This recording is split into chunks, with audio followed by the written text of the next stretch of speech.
Mwana kijani ile pale ile. Unaona hiyo? Utaona hiyo.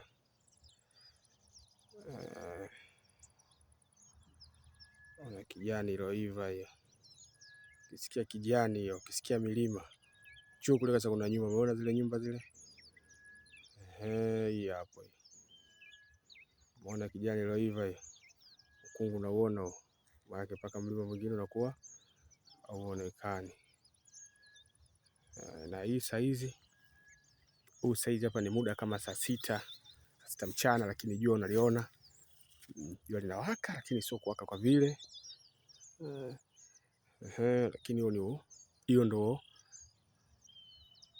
tunasema Tanzania yetu barikiwa, kijani kibichi kabisa, miti ya asili. Hii ndo Tanzania yetu hii. Tembea ujionee. Hii ndo Tanzania yetu, tembea ujionee. Sio nakaa tu sehemu moja.